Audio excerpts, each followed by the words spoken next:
저와 여러분이 오늘 함께 살펴볼 말씀은 주의 장막에 머무를 자 과연 어떤 사람인지를 함께 살펴보며 우리의 삶을 돌아보는 시간 되기를 소원합니다. 주의 장막에 머무를 자라는 그 의미는 그리스도인으로서 마땅히 지켜야 될 삶의 기준을 말씀하는 것입니다. 예수님을 믿고 하나님의 자녀된 우리들이 하나님 나라의 그 백성으로서 마땅히 지켜야 될 이 삶의 규범이 무엇인가? 만약 이러한 모습이 내 안에 없다면 나는 과연 구원받는 삶인가? 나는 하나님 나라의 백성의 모습으로 살기를 과연 원하고 있는가? 한번 여러분 스스로에게 물어보시고 이를 통하여 변화가 있고 헌신이 있는 오늘 우리 예배가 되기를 소원합니다. 오늘 우리가 살펴본 본문 시편 15편은 다윗이 쓴 시입니다. 우리가 지난주에 함께 나눴던 말씀은 시편 51편이에요. 숫자만 바뀌었습니다. 또한 다윗이 쓴 시인데요. 다윗은 하나님과 정말로 이 친밀하기를 원했던 사람인 것 같아요. 그가 궁금해하는 것이 있는데 우리가 한 번쯤은 궁금했을 법한 그 질문을 그래도 던집니다. 우리 1절을 한번 같이 읽어보겠습니다. 1절 시작. 여호와여 주의 장막에 머무를 자 누구오며 주의 성산에 사는 자 누구오니까. 아멘. 다윗이요 물어보는 것은 이것입니다. 누가 여호와의 그 장막에 머무를 수 있습니까? 누가 주님의 거룩한 산에 살 수 있습니까? 라고 질문하고 있는 거예요. 주님의 거룩한 산을 뜻하는 성산, 이 성산이라고 하는 것은 예루살렘을 의미하죠. 예루살렘이 산이었기 때문이죠. 그래서 예루살렘을 다른 말로 하면 시온산이라고도 말하는 겁니다. 그러면 장막은 무엇일까요? 구약 백성들이 광야에서 하나님을 예배하던 그 성막을 의미하는 것입니다. 그러면 왜 성전이 아니라 여호와의 장막이라고 한 것입니까? 하나님의 성전은 다윗의 아들 솔로몬 때 지어졌습니다. 그러니까 아직까지는 성전이 없고 성막인 것이에요.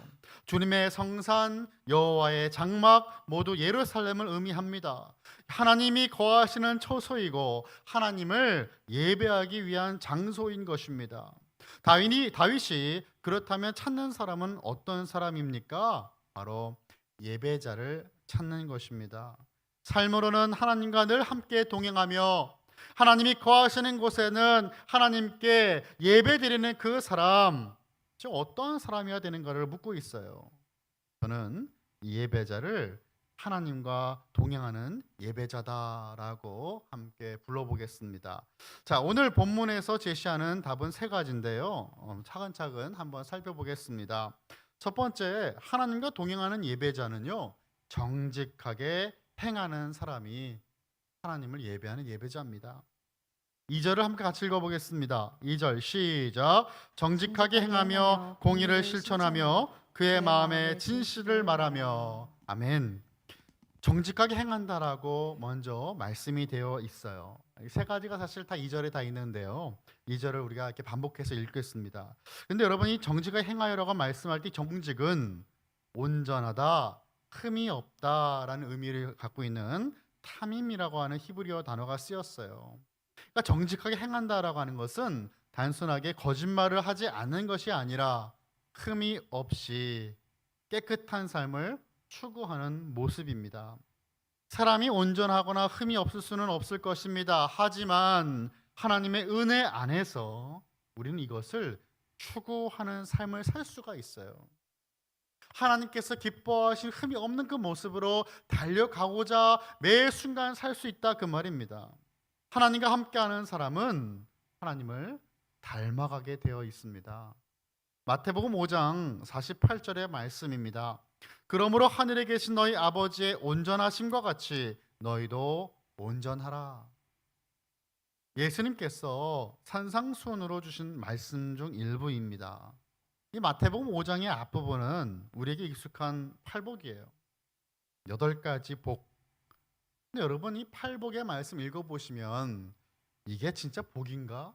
라고 생각되시는 분들이 있을 겁니다. 정말 이해가 되지 않고 이게 어떻게 복이지? 라고 생각하는 부분들이 분명히 있어요. 심령이 가난한 것, 가난은 좋아 보이지 않습니다. 애통하는 자, 울며 아파하는 그 자예요. 슬퍼하는 것입니다. 의를 위하여 박해를 받는 것 좋아 보이지 않아요. 그런데 예수님은 이러한 자들이 행복한 자다, 복이 있는 자다라고 말씀을 하십니다. 왜일까요? 하나님 나라의 가치는 세상의 가치와 다르기 때문이에요. 하나님 나라의 가치를 갖고 있는 사람들은 이러한 모습들이 아름답고 행복하다, 마치 그것을 기쁨으로 여길 수 있는 사람, 그 사람이라는 것을 우리에게 말씀하신다는 것이죠. 천국 백성의 모습을 설명하신 것입니다. 세상의 가난을 통해 무엇을 봐야 됩니까? 가난한 심령으로 하나님을 간구해야 되는 것을 봐야 됩니다. 애통은 나의 죄를 보며 슬퍼하는 자에게 주님의 위로가 임한다라는 것입니다. 온유한 자, 하나님께 하나님 뜻에 대해 온유한 자를 말하는 거예요. 긍휼히 여기는 자, 하나님의 사랑을 베푸는 사람입니다. 그런데 이 사랑을 우리 힘으로 베풀 수 있습니까? 할 수 없어요. 하나님의 사랑을 받은 자가 할 수 있는 것입니다. 하나님의 그 사랑을 받았기에 우리는 그 사랑으로 힘입어 그렇게 사랑을 베풀 수가 있는 거예요. 그래서 예수님의 제자들에게 뭐라고 말씀하십니까? 서로 사랑하라. 그 사랑을 보면 너희가 나의 제자인 줄 알 것이다 라고 말씀하신 것입니다. 우리의 힘으로 만들 수 없는 것이 사랑이기 때문에 그 사랑을 입은 자가 사랑할 수 있다라고 말씀하시는 거예요. 오직 성령께서 그 마음속에 당신의 사랑을 부어주실 때 비로소 우리도 사랑할 수 있는 거예요. 화평케 하는 자, 하나님의 샬롬을 전하는 자입니다. 박해를 당하는 자는 누구입니까? 예수님으로 말미암아 박해를 당한다라는 거예요. 박해는 단순히 어려움을 겪는 게 아닙니다. 예수님 나로 말미암아라고 하셨어요. 오직 예수 그리스도를 믿음으로 예수님 때문에 받는 어려움과 불이익과 고통을 의미하는 것이 박해입니다. 끝까지 그 믿음을 지키는 자들에게는 분명한 하늘의 상급이 있음을 말씀하시는 것입니다. 그러면 이렇게 실천하는 사람들이 구원을 받는 것입니까? 율법주의자들은 그렇게 볼지도 모르겠습니다. 하지만 복음은 그런 게 아닙니다. 예수님은 하나님의 뜻을 순종하여 그 이 땅에 실현되는 것에 집중하고 계신 거예요. 하나님의 은혜 가운데 거할 때 구원받은 백성들의 모습은 이렇다라고 말씀하시는 거예요. 이렇게 행해야 구원이 아니고 구원받은 사람들의 모습은 이렇다라고 말씀하신 것입니다. 하나님의 백성이 된다라고 하는 것은 하나님의 전적인 은혜예요. 하지만 그것이 구속의 이유는 아니라는 것입니다. 우리를 구원하시는 목적이 무엇입니까? 깨어진 관계를 회복하시는 이유는 하나님과의 친밀한 교제를 회복하기 위해서입니다. 에덴의 회복이에요.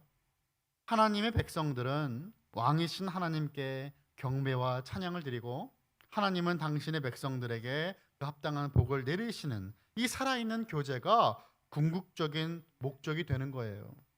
그래서 우리가 하나님의 부르심에 합당하고 하나님의 거룩하심에 걸맞는 이 거룩한 백성으로 살아갈 때 우리는 하나님과 늘 동행하며 예배자의 삶으로 살아갈 수 있는 것입니다. 자, 두 번째, 하나님과 동행하는 예배자는 공의를 실천하는 사람입니다. 공의를 실천하는 사람이 하나님과 동행하는 예배자예요. 우리 2절을 다시 한번 또 읽어보겠습니다. 2절 시작. 정직하게 행하며 공의를 실천하며 그의 마음에 진실을 말하며. 아멘. 이 공의를 실천한다라고 했는데 이 공의라고 하는 말을 ESV 영어 성경으로 보니까 does what is right 이라고 되어 있습니다. does what is right. 옳은 것을 행한다라는 거예요. 옳은 것을 한다라는 겁니다. 그런데 그냥 맞는 행동을 하는 것이 아니라 공의라고 하는 그 단어는요, 성경에서들 관계와 연결이 되어 있는 단어예요. 관계. 하나님과의 관계, 이웃 간의 관계죠. 이웃 간의 관계에서 도덕을 지키는 것, 하나님의 말씀을 신실하게 순종하여 지키는 것을 말하는 것입니다. 그래서 하나님과 동행하는 사람은 이웃을 향해 말과 행동이 다를 수 없다라는 것이에요. 정직과 그 공의와 진실을 따라 행하기 때문에 그 행실이 이웃에 대한 구체적인 모습으로 나타나요. 내가 이웃을 어떻게 생각했는가? 마음과 행동이 같이 간다. 마음은 그를 미워하는데 입술로는 좋은 말 나가진 것이 아니다. 하나님 앞에서 이 마음으로 진실됨으로 사랑하는 그 이웃을 행동으로도 사랑으로 행동한다 그 말입니다. 3절을 볼게요. 제가 읽겠습니다. 그의 혀로 남을 허물하지 아니하고 그의 이웃에게 악을 행하지 아니하며 그의 이웃을 비방하지 아니하며. 무슨 말이에요? 남을 허물하지 않고 그의 이웃에게 악을 행하지 않으며 비방하지 않는다. 우리는 참 이 말하는 걸 참 좋아합니다. 그런데 좀 더 자세히 설명을 하면 남에게 안 좋은 말을 하는 것. 좋은 말은 재미없어요. 이렇게 잘 나가다가 이렇게 끝에는 양념이 들어가야 잘 들리잖아요. 하나님 기뻐하지 않는다는 것입니다. 우리의 입에 파수꾼을 세워달라고 하는 시편의 저자의 그 간구가 무엇입니까? 다 듣고 계시는 하나님 앞에 주님이 기쁨이 되는 그 말들을 하게 하옵소서. 시작은 기도 제목을 나누는 것으로 시작했다가 결국에는 험담으로 끝나버린다면 하나님 정말 기뻐하지 않으시는 것입니다. 남을 허물지 않는다고 하였습니다. 이는 다른 일을 시기하여 중상모략하지 않는다라는 뜻이에요. 둘째, 이웃에게 악을 행하지 않는다고 했어요. 여기 이웃은 나의 지인뿐 아니라 모든 타인을 의미해요. 타인에게 해를 끼치지 않은 행위입니다. 그리고 이웃을 비방하지 않는다고 했습니다. 이는 타인을 모욕하지 않음을 뜻합니다. 여러분, 구약 성경과 신약 성경에서 강조하고 있는 계명, 하나님 사랑과 이웃 사랑입니다. 이 두 계명으로 신구약 성경 요약될 수가 있어요. 하나님만 사랑하는 것이 아니라 내 눈에 보이는 이웃을 사랑할 수 있는 사람이 하나님을 사랑하는 사람이에요. 요한일서 4장 20절, 우리가 참 사랑하는 말씀이잖아요. 20절 한번 같이 읽어보겠습니다. 시작. 누구든지 하나님을 사랑하노라 하고 그 형제를 미워하면 이는 거짓말하는 자니 보는 바 그 형제를 사랑하지 아니하는 자는 보지 못하는 바 하나님을 사랑할 수 없느니라. 아멘. 너무나 사랑하는 말씀인데 부담되는 말씀이에요. 하나님 정말 사랑합니다라고 말을 하는데 그 사람이 이웃 사랑이 없다. 그럼 하나님 사랑한다고 하는 그 말이 거짓말이다라고 하는 말이 아닙니까? 이보다 무서운 말씀이 어디 있어요? 하나님 사랑은 늘 이웃 사랑과 연결되는 것입니다. 또한 오늘 본문은 이웃과의 관계에 대해서 이렇게 증거하고 있어요. 4절입니다. 그의 눈은 망령된 자를 멸시하며 여호와를 두려워하는 자들을 존대하며 라고 말씀했어요. 망령되었다라고 하는 그 말을 히브리어로 보니까 내쫓다, 거절하다, 싫어하다라고 하는 뜻을 가진 단어가 쓰였습니다. 그러니까 망령된 자 하면 누굴까요? 하나님께서 거절하시고 하나님께서 싫어하시는 악인을 의미하는 거예요. 그리고 이 멸시하신다라고 하는 것은 그들을 전혀 본받지 않는 태도를 의미합니다.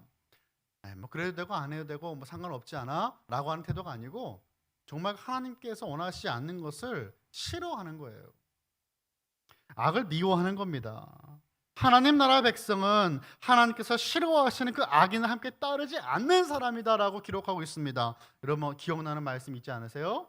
시편 1절의 말씀, 1편 1절 한번 같이 읽어보겠습니다. 시작. 복 있는 사람은 악인들의 꾀를 따르지 아니하며 죄인들의 길에 서지 아니하며 오만한 자들의 자리에 앉지 아니하고. 아멘, 아멘. 따르지 않고 서지 않고 앉지 않고 이러한 사람들이 복 있는 사람이다라고 성경 우리에게 말씀합니다. 그리고 하나님의 사람들이 존귀하게 여기는 사람은 누구예요? 하나님을 두려워할 줄 아는 사람들이다라는 거예요. 하나님을 두려워할 줄 아는 사람을 하나님의 사람들은 존귀하게 여긴다. 세상 사람들은 능력 있는 사람, 지위가 높은 사람, 돈 많은 사람을 존대할 것입니다. 하지만 하나님의 사람은 그렇지 않다라는 것이에요. 하나님의 사람은 하나님 없는 성공을 부러워하지 않아요. 왜입니까? 지금 당장은 성공한 것처럼 보여도 결국에는 심판이 있을 것이기 때문이에요. 시편 37편 1절과 2절입니다. 악을 행하는 자들 때문에 불평하지 말며 불의를 행하는 자들을 시기하지 말지어다. 그들은 풀과 같이 속히 배임을 당할 것이며 푸른 채소같이 쇠잔할 것이미로다. 아멘. 시편이 기록될 그 당시에도 사람들은 그런 생각을 했다 봅니다. 왜 하나님 모르는 저들은 이렇게 잘 사는 것인가? 하나님 있는 난 이렇게 힘이 들고 이렇게 항상 어려움이 있는데, 가난한데 하나님 알지 못하는 저들은 이렇게 잘 살고 있는가? 하나님 말씀하시는 거예요. 저들을 부러워하지 말아라. 풀을 배임같이 그런 결과가 있을 것이다. 부러워할 이유가 없다라고 말씀을 하십니다. 그리고 하나님의 사람들은 누추한 의인을 무시하지 않습니다. 시편 37편 16절을 이어서 보면 이렇게 말씀해 있어요. 의인의 적은 소유가 악인의 풍부함보다 낫도다. 아멘. 우리가 사람들을 대하는 태도와 기준은 그 사람의 지위와 소유가 아니라는 것입니다. 제가 한국에 와서 이제 자동차를 해야 될 때가 있었어요. 차를 사야 되잖아요. 편하게 갔습니다. 편하게 이제 차를 사러 갔는데 거들떠보지도 않는 거예요. 차를 안 살 것처럼 생겼었나 봐요. 그래서 약간 좀 화가 나더라고요. 그래서 잘 차려입고 갔습니다. 그랬더니 인사가 달라지는 거예요. 네. 하나 예입니다. 네. 우리는 어떻게 사람들을 대할까요? 나에게 도움이 될 것 같은 사람들에게는 굽신거리고, 아니면 내가 어려움을 겪을 때 도와줄 수 있는 사람은 찾아가는데, 과연 성경에서 우리의 관계를 어떻게 맺어야 되는가를 설명하는 것, 여러분 이 모습이 우리의 모습일까요? 하나님의 눈으로 사람들을 볼 수 있어야 되겠습니다. 우리의 손과 발은 하나님의 사랑과 섬김의 향기가 묻어나야 하는 거예요. 여러분이 머문 그 자리에 예수 그리스도의 향기, 그 채취가 따르기를 우리 주님의 이름으로 축복합니다. 마지막으로 보면요, 하나님과 동행하는 예배자는 마음의 진실을 말하는 사람입니다. 마음의 진실을 말하는 사람이다. 마음의 진실을 말한다라고 하는 것은 겉과 속이 다르지 않고 항상 진실함을 말한다라는 것이에요. 사랑하는 성도 여러분, 여러분은 진실된 분들이십니까? 여기서 진실됨은 한순간만 솔직한 게 아니에요. 지속적으로 우리의 삶에서 언제나 어디서나 하나님께 보여지는 이 투영되는 마음입니다. 4절의 후반부를 제가 한번 읽어볼게요. 그의 마음에 서원한 것은 해로울지라도 변하지 아니하며 라고 말씀했습니다. 우리한테 지난주에도 서원에 대해서 함께 말씀을 나누었는데, 하나님과 동행하는 이 하나님의 사람은 자신에게 해가 되고 어려운 상황이 될지라도 하나님 앞에서 내가 처음 가졌던 그 마음을 지키는 사람이 바로 하나님 앞에서 온전한 예배를 드리는 예배자의 모습이라는 것이에요. 서원이라고 하였습니다. 서원은 하나님 앞에서 약속이에요. 하나님의 그 사람은 서로 자신에게 손해가 될지라도 하나님께서 원하시는 삶의 그 방식과 방향을 바꾸지 않는 사람이 바로 하나님 앞에서 세워지는 예배자의 모습이에요. 물질의 이익과 손해 앞에서 하나님에 대한 우리의 마음을 저버리지 않는 그 모습이 서원한 것은 해로울지라도 변하지 않는다라고 하는 말씀입니다. 사실 이 말씀은 고백에 더 가깝겠죠. 하나님, 내가 내 마음 바꾸지 않겠습니다. 물질이면 다 가능하다고 보는 물질 만능주의의 이 시대를 살아가는 우리가 더욱더 붙들어야 될 말씀일 것입니다. 우리는 그 어느 때보다 개인주의적이고 계산이 빠른 시대를 살고 있습니다. 손해를 조금이라도 보면 견딜 수 없어 합니다. 손해, 이것은 곧 어리석음이다라고 생각되는, 그렇게 평가받는 시대를 살고 있어요. 그러나 하나님의 사람은 어떠한 손익보다 중요한 하나님의 말씀을 붙드는 사람들이에요. 하나님이 진실되신 분입니다. 하나님의 겉과 속이 같은 분이에요. 그러니까 하나님의 백성들도 하나님처럼 진실된 모습으로 하나님을 섬겨야 되는 겁니다. 예배자에게 요구되는 그 모습은 모두 무엇이라고요? 하나님의 모습, 성품이에요. 자, 정리해 보겠습니다. 말씀 마치는 건 아니에요. 예, 말씀 한번 정리해 볼게요. 그러면 하나님은 책망받을 것 없는 길을 걷고, 그리고 공의롭게 행하고 마음속에서부터 진실을 말하는 사람의 예배를 받으신다라는 거예요. 근사하거나 화려하지 않아도 된다라는 거예요. 우리의 삶에서 하나님께 고백하는 그 마음과 삶이 하나가 되는 그 열매가 있을 때 하나님은 그런 자 예배를 기대하고 계십니다. 우리가 기대하는 거 있으면 막 기쁘잖아요. 빨리 가보고 싶잖아요. 하나님이 그렇게 생각한다고 생각해 보세요. 우리가 드리는 예배를 우리 주님께서 기대하고 계신다. 하나님께서 가장 받고 싶으신 재물이 무엇입니까? 바로 저와 여러분들이에요. 로마서 12장 1절의 말씀 보겠습니다. 그러므로 형제들아, 내가 하나님의 그 모든 자비하심으로 너희를 권하노니 너희 몸을 하나님이 기뻐하시는 거룩한 산제물로 드리라. 이는 너희가 드릴 영적 예배니라. 아멘. 너희의 몸을 하나님께서 기뻐하시는 거룩한 산제물로 드리라는 거예요. 제단 위에 우리가 올라가서 죽어야 되는 것일까요? 아니에요. 이미 예수님께서 우리를 위해 모든 것을 하나님께 단번에 드리셨습니다. 우리는 거룩한 산제물로 하나님께 드려진 삶을 살아가는 거예요.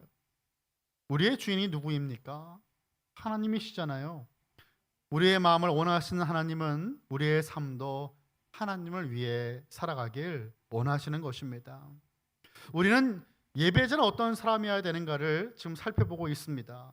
다윗은 어떤 사람이 하나님의 장막에 들어갈 수 있는 사람인지를 물어보는 겁니다. 어떤 사람이 하나님께 예배드릴 수 있습니까? 라고 하는 그 질문으로 시편 15편이 시작이 됐잖아요. 장막은 솔로몬 시대가 되어 성전으로 대체가 됩니다.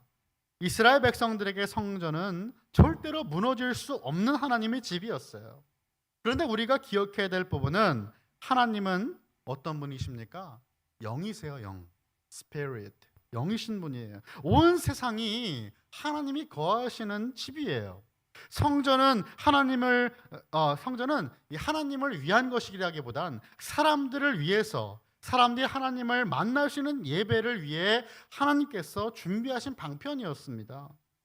마가복음 11장 17절을 보면 예수님은 성전에서 장사하는 이들에게 이렇게 말씀하셨어요. 이에 가르쳐 이르시되 기록된 바 내 집은 만민이 기도하는 집이라 칭함을 받으리라고 하지 아니하였느냐. 너희는 강도의 소굴을 만들었도다 하시매. 예수님 이제 이렇게 하시고 이제 뒤집어 엎으시는 그 말씀이잖아요. 예수님은 유대인들이 오해하는 부분을 지적하고 계세요. 유대인들은 아마도 예배를 단순하게 이 종교적인 행위로 생각했을 겁니다. 1년에 한 번 절일 때 드리고 날마다 해야 되니까 드리고 하면 되는 것, 해야만 되었던 것, 행위에 초점을 맞추고 있었던 거예요. 우리는 어떨까요? 주일이 되었으니까 예배 드리고 교회 가는 것. 그런데 예수님은 이 초점을 하나님과 개개인의 관계, 이 교제함을 나누는 것으로 옮겨주셨어요. 만민이 기도하는 집이라고 성전을 말씀하셨습니다. 기도는 하나님과의 대화이고 친밀한 교제잖아요. 예수님은 또 성전에 대해 두 가지를 말씀 더 하시는데 마태복음 12장 6절의 말씀은 이렇게 말씀하십니다. 내가 너에게 이르노니 성전보다 더 큰 이가 여기에 있느니라. 예수님은 자기 자신이 성전이 나타냈고 보여주는 그 모습, 믿는 자들이 하나님을 만나는 그 장소보다 더 크다고 말씀하시는 거예요. 성전은 하나님을 만나는 제한된 장소였습니다. 하지만 우리는 이제 예수님을 통해서 어디에 있든지 하나님께 나아갈 수가 있게 된 것이에요. 두 번째는 요한복음 2장 19절이에요. 예수께서 대답하여 이르시되 너희가 이 성전을 헐라 내가 사흘 동안 일으키리라 라고 말씀을 하십니다. 성전의 기능이 예수님으로 대체되었다라는 것을 말씀하신 거예요. 불완전한 성전을 이제는 온전하게 완성하실 것을 말씀하십니다. 죄의 씻음이 이제는 동물의 피로서가 아니라 하나님의 아들이시고 하나님이신 예수 그리스도의 보혈로 우리의 죄가 해결되었음을 말씀하시는 것입니다. 1세기 유대 역사학자 요세푸스는요, 6월절 희생 제물로 예루살렘에 도착한 양의 숫자를 25만 6,500마리다라고 기록하였습니다. 이것은 뭐 일주일 한 달에 소비되는 희생 제물의 수가 아니고 6월절 그 날을 위한 희생 제물이 25만 6천 마리다라고 기록한 거예요. 매년 수백 마리의 동물들이 희생을 당해도 불완전했던 구속의 역사가 예수님의 십자가와 부활로 온전해진 것입니다. 결국 예배가 무엇입니까? 그 중심에는 예수님 자신과 함께하는 지극히 개인적이고 영적인 체험과 경험이 예배예요. 요한복음 4장 24절의 말씀입니다. 하나님은 영이시니 예배하는 자가 영과 진리로 예배할지니라. 영으로 하나님을 예배한다고 했어요. 성령의 인도와 이끌심으로 우리는 예배 드릴 수가 있습니다. 우리의 노력으로 할 수가 없었어요. 영으로 예배할 때 우리는 영적인 체험을 경험하게 된다라는 것이에요. 그리고 진리로 예배하는 것입니다. 매번 바뀌는 것이 아니고 진리 되신 하나님을 만나는 시간이 예배예요. 진리이신 그 말씀이 선포되는 시간이 예배입니다. 진리 되신 하나님 누구이십니까? 변치 않으시는 진리이시고 말씀이 육신을 입고 이 땅에 오신 예수 그리스도, 주님을 예배하는 것이 바로 예배의 시간이에요. 예수께서 이르시되 내가 곧 길이요 진리요 생명이니 나로 말미암지 않고는 아버지께로 올 자가 없느니라 라고 말씀하십니다. 말씀을 맺습니다. 그리스도인은 하나님께 예배드리는 특권을 갖고 있는 이들이에요.